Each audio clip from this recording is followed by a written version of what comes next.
그거 말고 우리는 뭘 고민하냐? 나는 오늘 무슨 목표를 세우고 있는지를 만족하시고, 나는 왜 이 목표를 세웠는지, 나의 인격이나 가치 프레임이 왜 이 모양인지를 반조하셔서 이 우리의 가치 프레임을 진리에다 갖다 대셔야 돼요. 진리에다 가치 프레임을 딱 대면 내가 오늘 저지르는 사소한, 혹은 내가 일생을 통해서 고치고 싶은데 고치지 않는 그 습관들, 그거 고민하지 마시라고. 내 목표가 똑바르면 우리는 우연자연하게 어떻게든지 내가 꿈꾸는 그쪽을 향해서 몸도 마음도 행동도 의지도 가게 되어 있습니다. 그래서 믿음이 중요한 겁니다.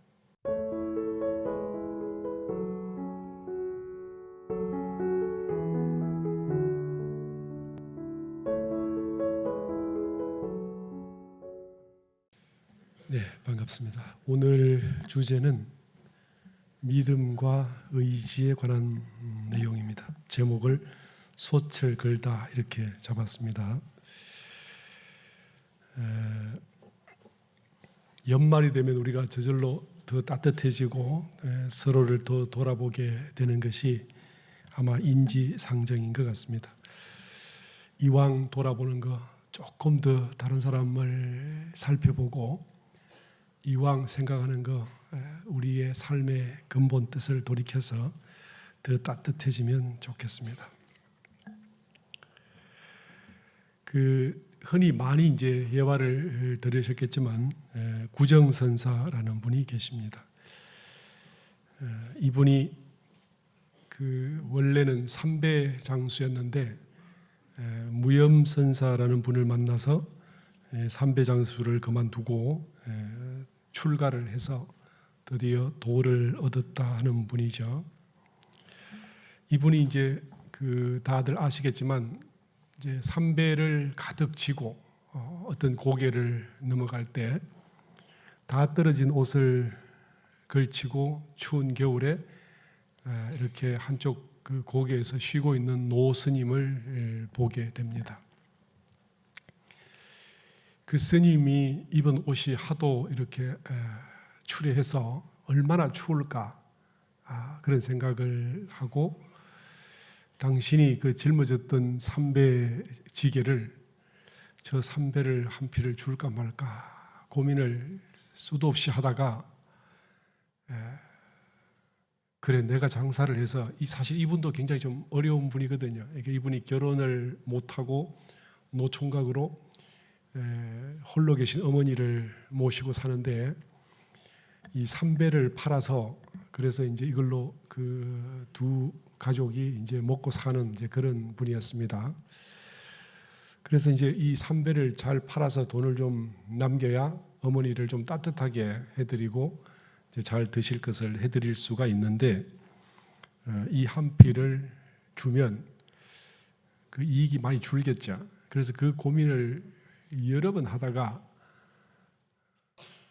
이거 없어도 나 살지 않나, 저렇게 춥고 가난한 스님에게 이 삼배 한 피를 내가 보시를 못한단 말인가, 평생에 스님에게 보시를 한번 해본 적도 없는데 이렇게 필요한 분에게 하는 게 맞지 않겠나 하고 용기를 내서 삼배 한 피를 끄집어내서 스님께 드렸어요. 이 스님이 이제 누구냐면 무염선사라고, 이 삼국시대가 막 통일되고 태종 무열왕의 8대 손이신 분인데, 그분이 이제 출가를 해서 스님을 하고 있는데, 이분은 이제 왕족 출신이니까 뭐 얼마나 좋았겠어요. 그런데 그걸 다 버리고 출가해서 그 엄동설 안에 다 떨어진 삼배옷으로 승복을 해 입고 이렇게 돌아다니시다가 이 구정선사를 만났죠. 이 무염선사는 사실 그 당시에 도를 얻어서 통일신라 시대의 구산선문이라는 그 유명한, 이제 그 중국에서 불교가 선종이 한참 들어올 때 이 신라의 9개의 그 특별한 이런 그 선풍이 불 때 성주선문이라는 문을 개창하셨던 개창조이십니다. 그런데 이분이 그렇게 열으셔도 당신은 참 그 무력이 없이 이렇게 사시니까 그 추운 겨울에 그 홑옷을 입고 이제 가셨죠. 그러니까 이 삼배를 드리니까 스님이 말없이 받아서 먼저 이렇게 산을 내려갔는데, 이제 본인도 그때까지 한 번도 보시를 안 하다가 처음으로 보시를 하고 나서 너무 기분이 좋아서 행복한 마음으로 지게를 지고 산을 내려가는데, 가다 보니까 어떤 거린이 그 삼배를 들고 오는 거예요. 그래서 놀래서 이분이 이제 가다가 그 삼배가 어디서 났습니까? 이렇게 물었더니 무염스님께서 내려가시던 어떤 스님이 저한테 없다고 주셨습니다. 이렇게 하니까 그때 이제 이분이 놀래서, 나는 이 많은 삼배에서 그 한 피를 주기가 아까워서 10번을 생각하고 20번을 생각해서 드렸는데, 저분은 그 춥게 사는 저 스님이 그 한 피를 끄리낌 없이 어려운 거린에게 줬다. 거기서 좀 충격을 받았어요. 그리고 이제 자기가 이 어머니께 이렇게 말씀도 못 드리고 그 삼배를 버리고 스님을 따라갔습니다. 그래서 스님께 제가 스님의 제자가 될 수 있겠습니까? 이렇게 이제 물었어요. 그러니까 이 무염 스님께서 한번 해보든지 이렇게 그렇게 해서 그 삼배랑 이런 것들을 동네 사람에게 줘서 부모님께 이렇게 좀 전달되게 하고는 어머니께 인사도 못 드리고 출가를 합니다. 그렇게 해서 출가를 해서 무염 스님을 모시고 평생을 사는데, 처음에 이렇게 어떤 날 솥을 걸라는 말씀을 듣고 솥을 걸었는데 잘못 걸었다고 이렇게 작대기로 휘저어서 다시 걸라, 다시 걸라, 이렇게 해서 솥을 거는 게 저는 이렇게 어려운 일인 줄 잘 몰랐습니다. 그런데 뭔가 솥 거는 게 마음에 안 드셨는가 9번을 고쳐 걸었는데, 이 9번 솥을 고쳐 걸고도 스승님의 지도에 어떠한 불만도 없었기 때문에 무염 스님께서 네가 내 제자 하거라, 이렇게 하셔서 평생을 모시고 살면서 별 배울 것도 없었는데, 나중에 무염 선사께서 돌아가시고 난 이후에 스스로 도를 깨쳤다. 이것이 이제 구정선사의 예화입니다. 아마 들어보신 분이 많으실 건데, 우리가 보통 누가 시키면 처음부터 하기 싫은 경우도 있고, 내가 한번 했는데 나에게 틀렸다 그러면 기분이 나쁘죠. 그거 참 2번, 3번 했는데 또 그래도 틀렸다 그러면 성질이 나잖아요. 근데 이걸 9번이나 고쳤는데, 이게 이제 뭐냐면, 제 생각이 그렇습니다. 그 삼배 한 피를 얻었다가 그걸 다른 사람에게 줘버린, 거기서 얼마나 깊은 감동을 받았으면 이렇게 9번을 고치라고 할 때도 그걸 소리 없이 하셨을까?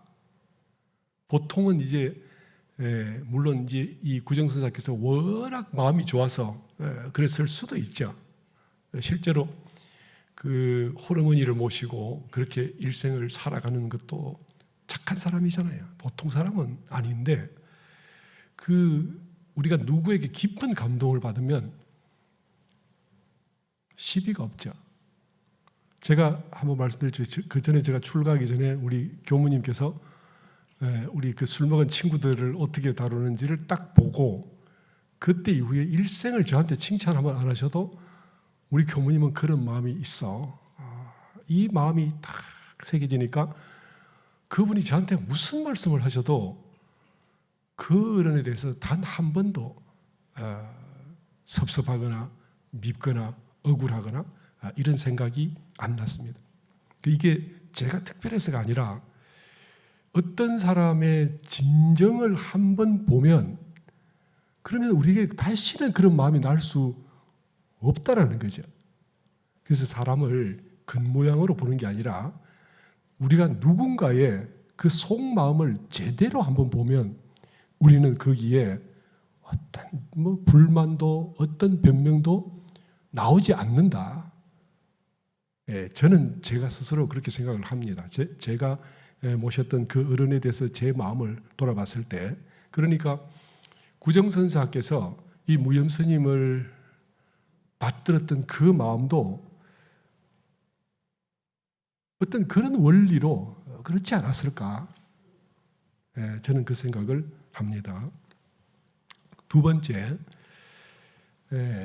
토정 이지함 선생이라는 분이 계십니다. 이분은 이제 토정 비결로 많이 알려져 있죠. 이분은 제가 사진을 준비를 못했는데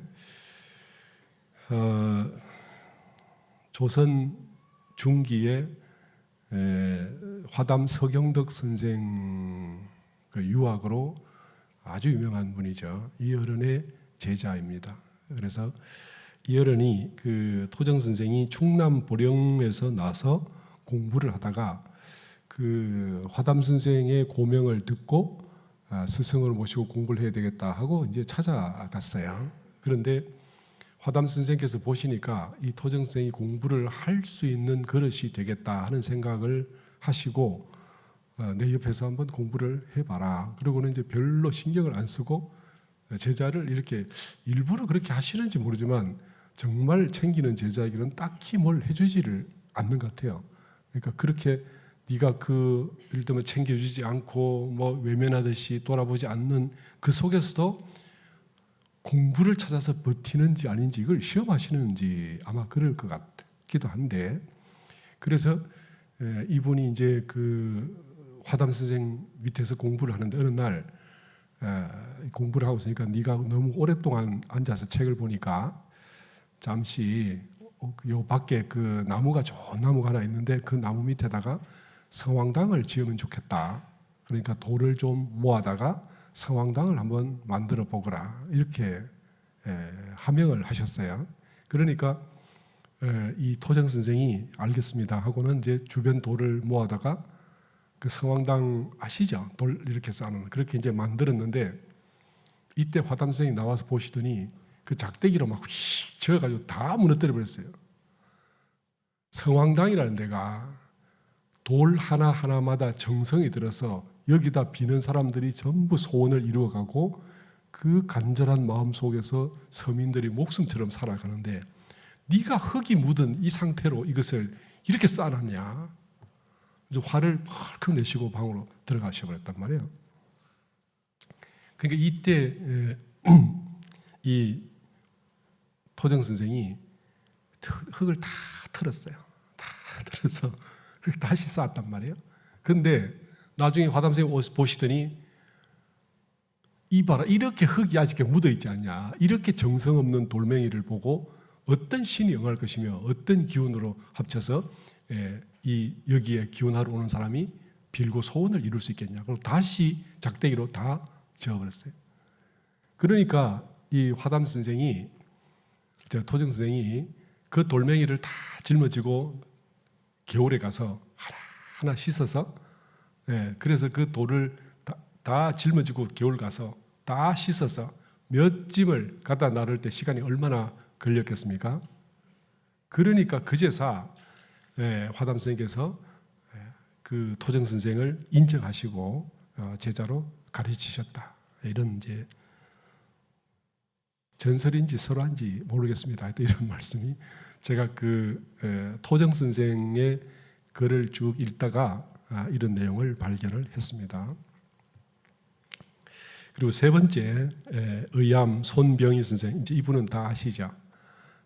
천도교 동학의 3대 교조이시자 충북 청주생으로 이분은 참 사연이 많습니다. 이 어른이 원래 그 서자로 태어났어요. 그러니까 이제 기골이 장대하고 힘은 좋고 머리도 아주 영민하고 호글인데 서자로 태어나니까 얼마나 억울한지 세상을 비관하고 맘대로 살았어요. 그리고 막 주변에 다니면서 사고도 치고 동네에서도 조금 불의를 보면 곤죽이들 때려서 문제를 일으켜서 그 부모가 다 갚아주고 이제 이런 일로 쭉 살았는데, 이분이 충북 괴산에서 주막에서 막걸리를 이제 잔뜩 먹고 나오는데, 그때 당시 수신사라는 수신사가 이제 일본으로 이렇게 뭐 문화 전달하고 받고 이러는 이제 관리잖아요. 이 수신사가 이제 저 부산으로 내려가는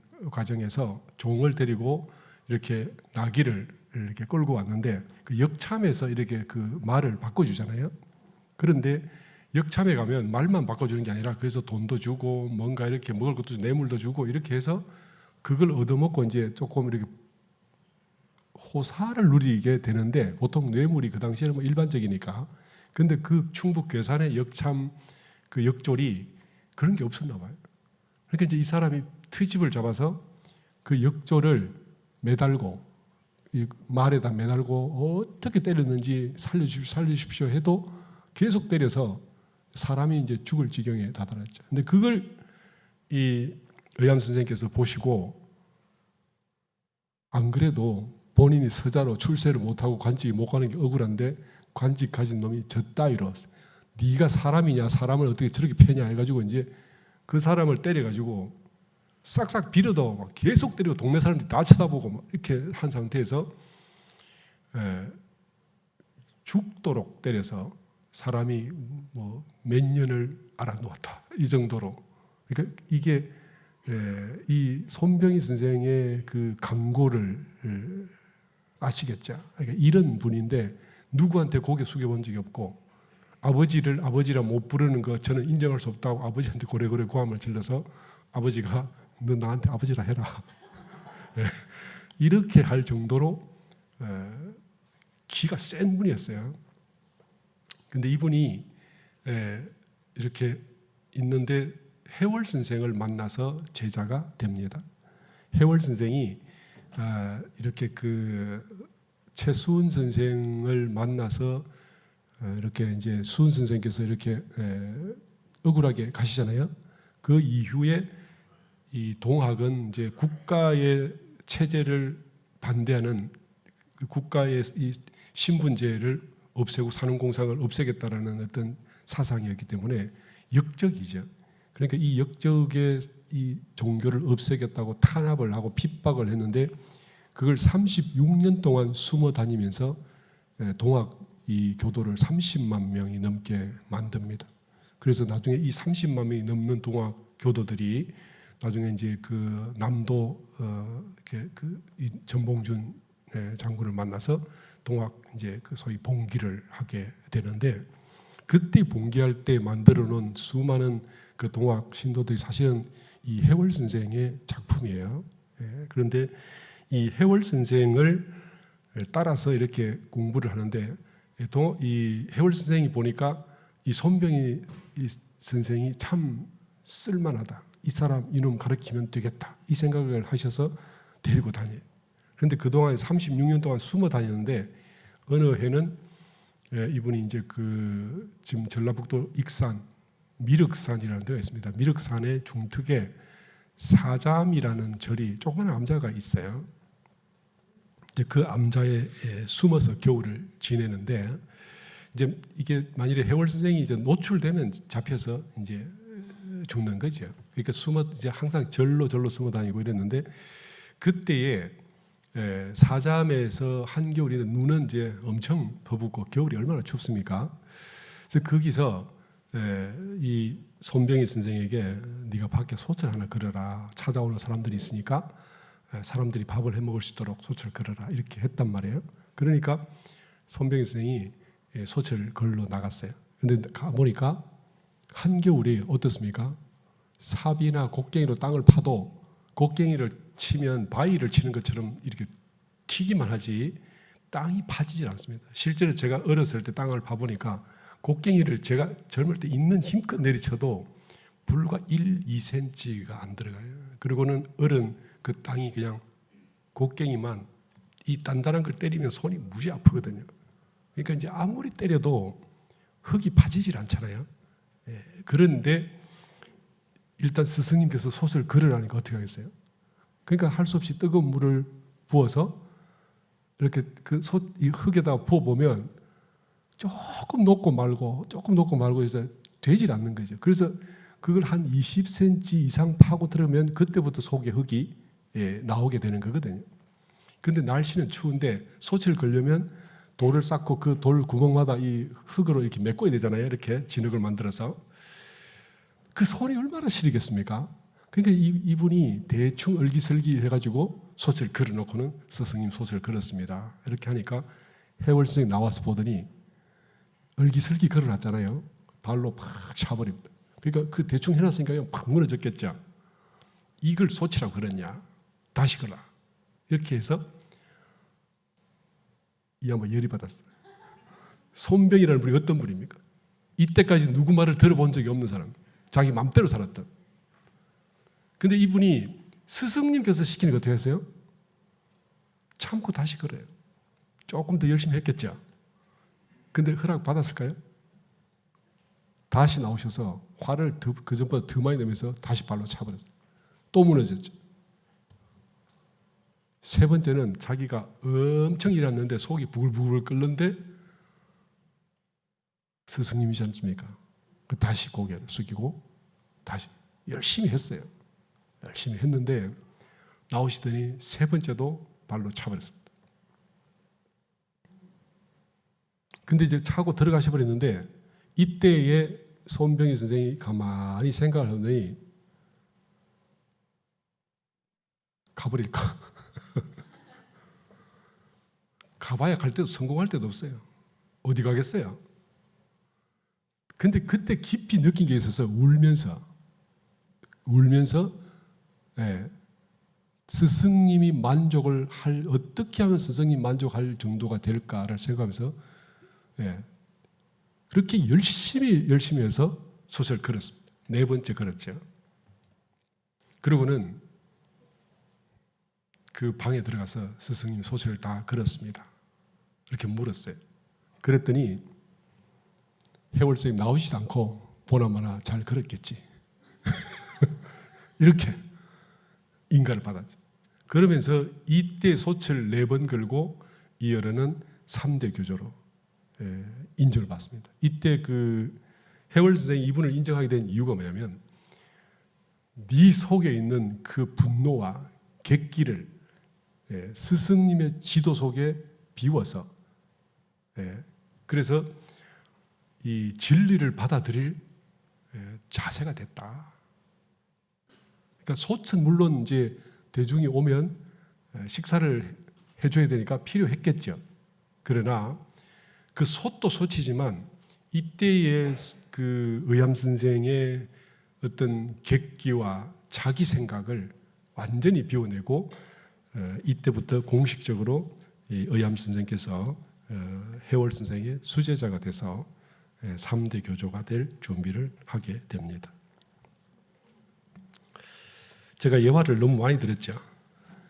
그런데 우리가 이렇게 그 공부를 하려고 하다 보면 자기 마음을 비워야 거기다 진리의 마음을 갖다 놓고 스승의 마음을 갖다 놓을 수가 있죠. 이게 이제 뭐냐면 우리가 내 가슴 속에 있는 그 생각이나 그 감정이나 이런 나의 목표나 내 인간관계가 전부 내 업이란 말이에요. 이 내 업을 가지고 생각을 하고 내 업을 가지고 목표를 세우고 내 업으로 꿈을 꾸면 그게 구멍이 많고 한계가 있으니까 어른들께서는 좋은 인재를 데려다가 네 마음을 비우고 그 업을 비우고 업에서 출발한 그 욕망들을 비우고 진리를 담아라. 그렇게 해서 그 어떤 제자든지 오면 자기의 욕구와 자기 판단을 비우도록 하는 것이 이게 이제 제자를 만드는 첫걸음입니다. 우리가 대종사님 같은 어른을 지금 못 만나 뵀다 하더라도 우리가 이 항상 교전을 읽고 법문을 받들어서 가슴 속에 넣으면서 그 법문으로 우리의 욕망과 나의 소견, 아집 이런 것을 비워내는 그 길을 가야 우리는 미래가 있고 그것 때문에 이걸 내 걸 비우고 진리를 담기 위해서는 법에 대한 믿음이 있어야 되는 거죠. 그래서 믿음이 이렇게 제대로 자리 잡아야 내 걸 내놓을 수가 있습니다. 예를 들면 엄마들이 아이들에게 이제 우리 애기 걷는다 근데 써봐 썼다 할 때 아이들이 넘어질까에 대한 두려움이 있겠죠. 근데 어린 아이들은 본능에 더 강한 어떤 의지가 있기 때문에 엄마의 조금의 도움에도 그걸 믿고 일어섭니다. 그렇죠? 근데 이제 우리가 아버지가 운동장에서 자전거를 가르칠 때 아빠가 뒤에서 잡았어. 걱정하지 말고 타봐. 타봐. 아빠가 잡고 있을게. 타봐. 이렇게 할 때는 그 어릴 때하고는 다르기 때문에 상당히 겁을 내죠. 아빠 꼭 잡아. 놓지 마. 그렇게 많이 안 하셨어요? 그럴 때 아빠를 믿어야 내가 자전거를 탈 수 있어요. 그죠? 아빠가 아니라 남자친구가 잡아줘도 누가 해도 그걸 믿음이 있는 만큼 편안하게 그 자전거를 타고 나를 위험에 노출시키고 나의 안정을 놓고 새로운 어떤 목적을 향한 도약을 할 수가 있습니다. 그런데 이 믿음이 약하다면 우리는 새로운 도약을 할 수가 없고 진리를 받아들일 수가 없단 말이죠. 그러니까 이걸 저희가 볼 때 구정선사나 혹은 토정선생이나 이 의암 선생께서 전부 다 이 길을 가셨고 이때에 이 세 어른을 끌어서 진리로 이끌고 자기의 개인의 사사로운 마음을 비울 수 있도록 도와주신 분들이 스승이다. 그렇게 하는 거죠. 그래서 우리가 훌륭한 스승을 만나면 첫눈에 고개를 숙일 수도 있습니다. 예를 들면 대종사님을 만났을 때 정산종사께서 단 한 번에 그냥 고개를 숙이시죠. 다시 생각할 필요가 없습니다. 이런 어른을 만나면 남들이 볼 때도 아름다운 어떤 그 스승 제자가 만들어질 뿐 아니라 스스로 속에 굳은 믿음이 생기고 그 믿음이 절절한 가치가 돼서 다른 어떤 유혹이나 마장에도 흔들리지 않을 만큼 강력하고 소중한 보물이 내 가슴 속에 자리 잡게 되는 것이죠. 그러니까 무조건 믿어라 이렇게 하는 것은 조금 황당하긴 하지만 우리는 어떻든지 간에 제대로 된 믿음을 갖기 위한 노력도 하셔야 됩니다. 내가 왜 못 믿는지 나는 작은 것에 집착해서 왜 이걸 못 드러내므로 인해서 업에서 못 벗어나고 그래서 나는 업에 굴러가는 이런 삶을 계속 살 것인지에 대한 스스로의 성찰이 있어야 되고 거기는 강력하게 새로운 가치에 대한 갈구와 가래가 있어야 그래야 현재 내 것을 버릴 수 있다 하는 말씀을 드립니다. 믿음이 있으면 내 걸 놓는데 주저함이 없고 내 걸 탁 놓고 다른 가치를 잡았을 때 그걸 향한 속도가 빠르죠. 성장이 믿음이 강하면 10배도 되고 100배도 되고 1000배도 됩니다. 10,000배도 될 수 있어요. 그래서 대종사님께서 믿음은 어떻게 해요? 성불의 어머니다. 이렇게 말씀을 하셨죠. 우리가 믿음을 못 가진다면 우리 스스로 굉장히 불행하고 수많은 고통과 긴 시간을 허비해야 그래도 조금밖에 못 얻는데 믿음이 강하면 일시에 스승님의 레벨을 향해서 도약할 수 있다. 이렇게 봅니다. 스승이 있으면 혼내면서 떨어줍니다. 그리고 스승이 있으면 지도도 해주고 스승이 있으면 비전도 제시해줍니다. 스승이 있으면 나의 잘못된 것도 고쳐주고 스승이 있으면 내 걸 고백하고 공인받고 새로운 삶을 위한 새로운 가치에 대한 나에 대한 인정을 받으면서 이 소위 의욕이 10배, 100배로 성장할 수도 있습니다. 스승은 이렇게 무서운 아주 힘지게 나를 끌어주는 그런 사실 사은의 위력 같은 거기에 왜 스승님의 은혜가 안 들어갔을까? 제가 옛날에 그런 생각을 해본 적도 있습니다.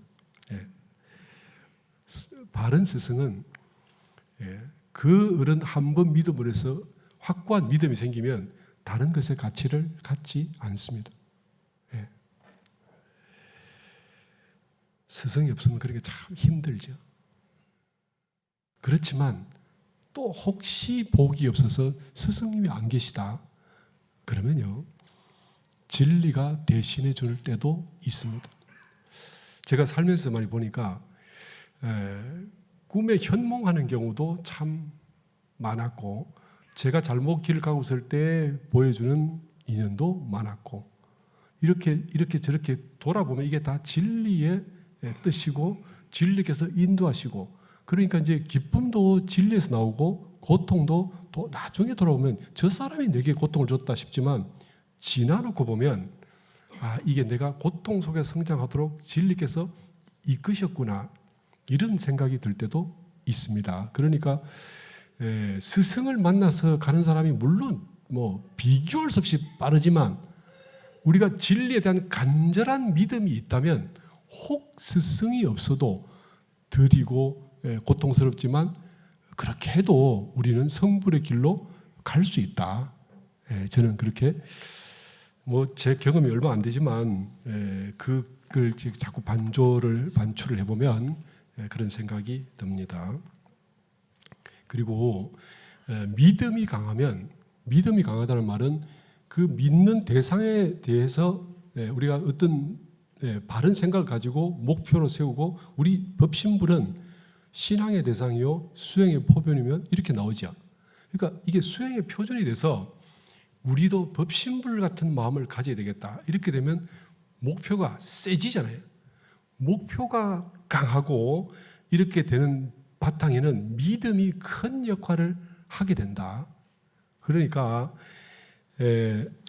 내가 믿음이 어떠한가에 따라서 목표가 설정되는데, 이 목표는 내가 그것을 구하도록 나를 멈추지 않고 나아가도록 밀어붙이는 큰 힘이 됩니다. 그래서 믿음이 약하면 사실 우리가 일상생활도 그러잖아요. 내가 저게 중요하다 생각 안 하면 굳이 그걸 구하려고 가지 않죠. 그렇게 해서 내가 그걸 소중하다는 생각이 들면 어떻게든지 밀고 갑니다. 제가 우리 정토가 아프다고 했을 때 이게 운명이야, 그거 못 고친다는데 어떻게 해? 이렇게 할 수도 있잖아요. 그런데 나는 법신부를 믿고 법신부께서 저를 이때까지 이끌어줬으니 지성이면 감천으로 진리께서 시키는 대로 하면서 가는데, 원불교는 운명을 바꾸고 죄복을 자제한다 했으니까 왜 이걸 못하겠어? 법신불 사원님, 제가 할 수 있도록 도와주십시오. 저 포기하지 않겠습니다. 마음의 의욕이요 100배가 솟아납니다. 남들 된다 안 된다 나 필요 없어요. 내가 꼭 해야 되는 일이고 이 길 안 가면 안 되니까, 제가 자칫 잘못하면 정토가 없으면 교무를 못 하겠다 생각이 들었거든요. 나 근데 교무해야 되잖아요. 법신 사원님 저 교무해야 되잖아요. 그럼 사원님께서 고쳐주셔야죠. 억지지야. 근데 이게 급하면 이런 마음이 생깁니다. 그래서 될 때까지 기도하겠습니다. 전국에 이름이 있다는데 다 찾아다닙니다. 혹시 여기서 나을까 저기서 나을까. 이게 물론 저의 예뿐만 아니라 누구라도 만약 우리 가족 중에 누가 이런 병이 생겼다, 포기하지 마세요. 우리 원불교 만났고 지성이면 감천으로 원하는 바를 이룰 것이며 그렇게 돼 있잖아요. 낙 있는 생활을 하게 될 것이다. 그래서 저는요, 우리 교도님들이 어떤 목표가 생겼는데 그걸 쉽게 포기하는 거, 이거 아직까지 진리에 대한 믿음이 약하다, 저는 생각을 합니다.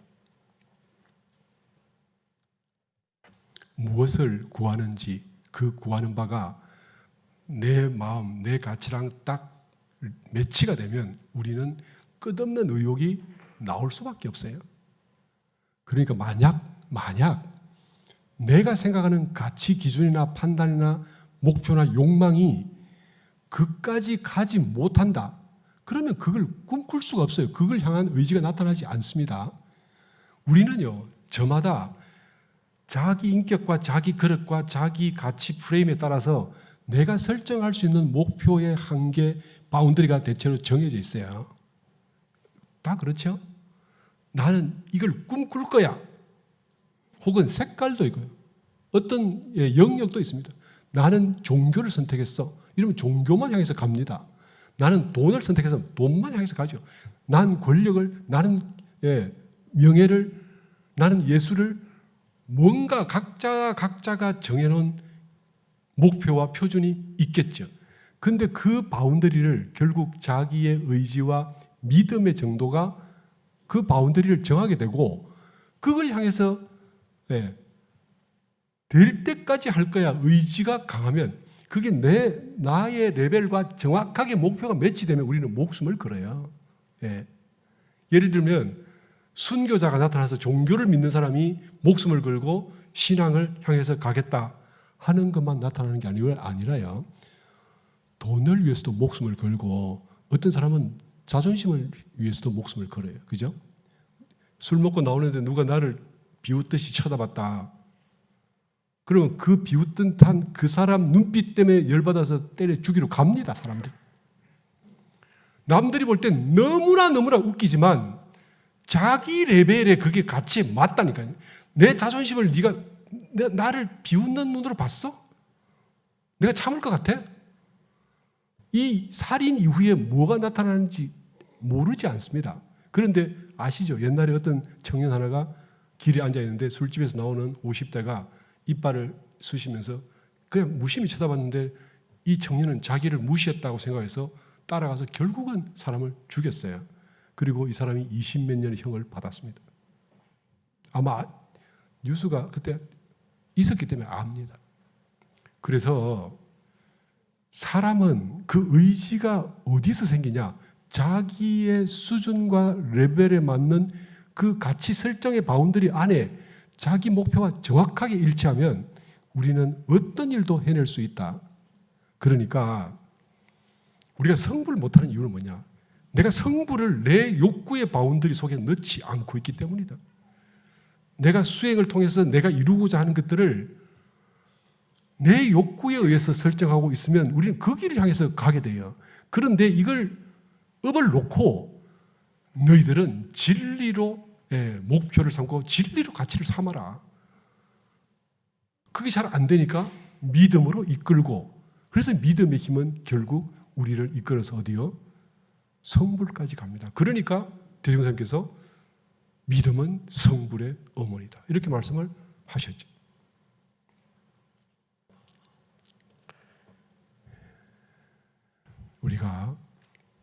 저는요, 어떤 현장에 나서서 어떤 현실에 당해서 나 오늘 성실하지 않았어, 나 오늘 게을렀어, 나 오늘 왜 그랬을까, 나 오늘 구차한 짓을 했어, 나 오늘 이미지가 나쁘게 이상한 짓을 했어, 나 자존심 팍 상해서, 이런 거 고민하지 마세요.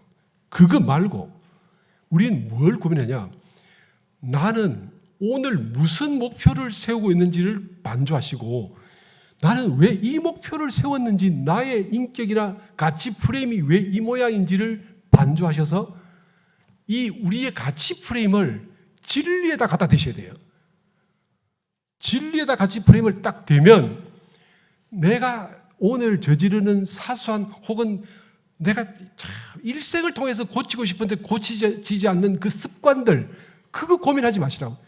내 목표가 똑바르면 우리는 우연자연하게 어떻게든지 내가 꿈꾸는 그쪽을 향해서 몸도 마음도 행동도 의지도 가게 되어 있습니다. 그래서 믿음이 중요한 겁니다.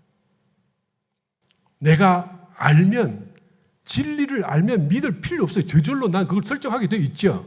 그런데 우리는 그 진리를 아는 안목조차 없기 때문에, 그 안목이 없어서 진리를 구하는 마음을 만들 수 없기 때문에 대종사님께서 믿음이라는 걸 주신 거죠. 이런상 서문이 그 믿음을 날마다 만들으라고 하는 거예요. 그렇죠? 그렇지 않습니까? 내 오늘 한 거 하나하나 행동, 습관 못 고친 거, 그거 좌절하고 참여하라는 게 아니에요. 그거 참여 물론 하시면 더 좋죠. 그러나 거기 투자할 힘이 있으면 저는요, 오히려 믿음을 굳건하게 하고 가치를 분명히 세워서 우리의 욕망이 바로 서게 해놓으면 그걸 향해서 갑니다. 사람들은요, 저 사람 어떤 수준일 거야 말을 하죠. 더럽히기도 하고, 저 사람 뭘 바래? 그런데 꿈꾸고 있어요. 뭐 시시한. 그런데요, 우리의 욕구가 성불에 가 있고 출가 열애에 가 있으면 밑에 것들요 쳐다보지도 않아요. 볼 수가 없어요. 그 눈에 보이지 않습니다. 그러니까 옛날에 이런 말씀이 있죠. 어떤 가시밭, 가시나무 사이에서 이 뱁새가 지렁이 한 마리를 물고 나르다가 대붕이 나르니까 내 지렁이를 뺏어갈까 싶어 두려워서 숨었다. 가시덤불로. 그런 말 있지 않습니까? 아시죠? 그러니까 이걸 뭐래요? 뱁새가 대붕의 뜻을 어찌 알리요? 사람들을 이렇게 더럽히면 안 돼. 그렇게 더러워지지 않습니다. 목표와 꿈이 다른 데 있는 사람은 그런 시시하고 사소한 것에 욕심 나지 않아요. 성불의 꿈을 가진 사람은요, 다른 게 안 보입니다. 내가 지금 이 시간에 나의 가치관을 어떻게 만들고 있는가를 돌아보면 나머지는 저절로 따라옵니다. 천하만사가 다 돌아옵니다.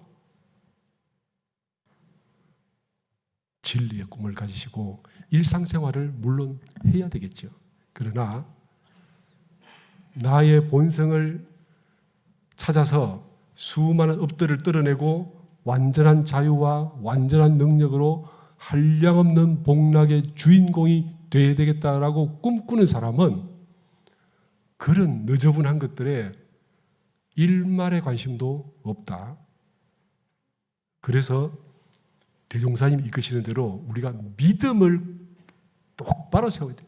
법신불 이런 상에 대한 믿음을 똑바로 세워야 원을 이룰 수 있다 하는 말씀을 드리고, 다른 사람들의 잘잘못에 시비를 안 하는 게 좋습니다. 자, 이 말씀만 드리고 마칠게요. 시비를 안 하면 모두를 용서하고 품을 수 있어요. 근데 이 최시영 해월 선생께서 흥해라는 동네에 가셔 숨어서 있을 때 법문을 하신 게 있습니다. 이거 정산종사께서 우리 정산종사 법에 그대로 올라와 있습니다. 내 혈괴가 아니거니, 혈괴라는 게 핏덩어리란 말이죠. 피혈자 덩어리 괴자. 내가 핏덩어리가 아니거니, 내 혈괴가 아니거니 어찌 시비의 마음이 없으리오마는. 시비 마음이 이런 어른들에게도 난다는 말이죠. 시비의 마음이 나니까 툭 던지듯이 이렇게 말을 할 수 있죠. 시비의 마음이 어떻게 안 나겠나마는 내가 만약 혈기를 내어서 시비를 추궁하면 천심을 상할까 두려워하여 내 일을 하지 않노라. 내 또한 오장육부가 있거니 내가 어찌 무력을 모르리오마는 그러나 내 일을 하지 않는 것은 한우를 양하지 못할까. 한우를 천심을 기른다는 한우를 양한다는 말을 이렇게 쓰십니다. 한우를 양하지 못할까 두려워해서 욕심을 내지 않노라. 이렇게 말씀을 하셨어요. 우리가 큰 목표가 꿈에 있으면 사소한 것들에 대해서 별로 마음도 안 들 뿐더러 혹 나도 그쪽을 향해서 기껏해야 한번 건드려보고 마는 거지 그쪽을 향해서 나아가지 않습니다. 이게 우리가 꿈꾸는, 우리가 정말로 해야 되는 믿음이 진리에 맞닿아 있어야 되는 근본적 원리가 이것이다. 이렇게 말씀드리고 마치겠습니다.